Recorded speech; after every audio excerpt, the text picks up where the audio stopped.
Marami ang nagtatanong, paano nga daw ba nila napapaputok yung mga ganitong Civic o paano yung tinatawag na pops and bangs. So ngayon, ipaliliwanag ko sa inyo kung paano nyo magagawa sa mga stock na Honda Civic yan. So hindi ko lahat ini-encourage pero ngayon, papaliwanag ko sa inyo. Let's go! Una, ang kailangan nyong palitan is yung stock ECU nyo. Hindi na po program yung mga stock ECU. Kailangan nyong palitan ng mga programmable box. So dito ilalagay ko kung ano ba yung mga listahan ng mga programmable box. So, hindi porket may programmable box ka na, yun na agad yun. So, kailangan muna nating i-rechip yung mga programmable box. So, available din sa atin yan. Now, paliliwanag ko naman sa inyo pagdating sa engine. Tara! Dito naman sa engine, ano ba yung mga kailangan natin palitan? Usually, wala naman kayo kailangan palitan dyan. Ito sa akin, may tinatawag tayo na side exit. Bench, tara, pakita natin dito. Ito yung tinatawag na headers, and then ito yung sa side exit. Ayan. Meron tayong bisita na nandito. Ayan, si Madam Charo. Ayan. Pakita mo, Ben. Ayan. So, ngayon guys, yan, para magkaroon ng pops and bangs yan, para ma-enjoy nyo, talagang ito yung usually na binibuild. Pwede rin naman nasa hood exit. Tapos ito, yung isa, ayan na nagpapauso, si Burat. Nakikita nyo sa likod. Yan, isa pa yan naka-side exit.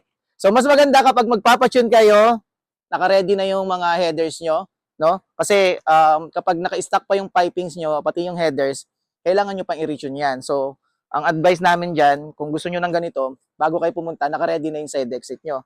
Now, paliliwanag ko sa inyo yung mga pros and cons pagdating ng sa side exit. Hindi ko lahat nire-recommend na magganito. Baka mamaya, sumabog yung sasakyan nyo, sisihin nyo pa kami, no? Yung mga pros and cons. Una, sabihin muna natin yung pros. Siyempre, pag nasa meet, kayo yung mga pansinin, kayo yung nakakapag-ingay, no? Kayo yung nakakapagpabuhay nung meet nyo. Now, doon naman tayo sa cons. Siyempre, dahil pag naka-pops and bangs, naka-modify na yung buong sasakyan, hindi na siya nakapasa doon sa pinaka-standard kung paano nyo nilabas sa kasa yung sasakyan. Dahil nga luma na yan, kailangan, ang una nating inaalagaan is yung makina. Make sure na bagong palit lagi yung langis niyan, hindi nyo pinababayaan sa langis. Every 5,000, palitan nyo na ng langis. And then, isa pa sa pinaka-importante is yung engine coolant. Yan. Make sure na dahil nga nagpa-pops and bangs tayo, tumataas yung rev natin, yung engine revving sa makina. Make sure na yung cooling system nyo is talagang okay. Malinis yung radiator, lahat. Make sure walang nagli-leak. So, sabi ko nga sa inyo, hindi ko lahat nire-recommend para lang to sa mga nakakaintindi. So, ayun guys, kapag may question kayo, kung gusto nyo magpa-pops and bangs dahil nalalapit ng bagong taon, mag-inquire na kayo dito. So, ngayon kasama natin si Burat, no? So, ngayon i-explain niya kung paano magpa-pops and bangs o paano ano yung mga kailangan palitan pag naka-LXI kayo. Boy, paliwanag mo nga sa kanila, boy. Oh, yun.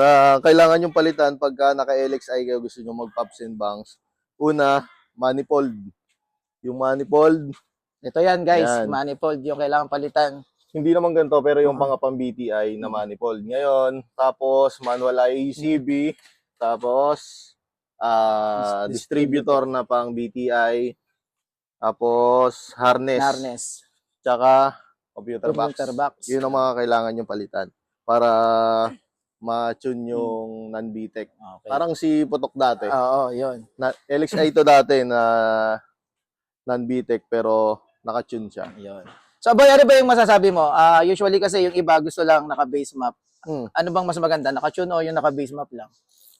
Kung wala kang budget, okay na sa'yo yung naka-base map. Parang ano lang yun. Kung ano lang yung matapat na tune dun sa base map, yung pinaka-stock, yun na yung magagamit mo. Pero kung naka-tune yan, pwede mong patipirin yung gasolina na may power. Okay.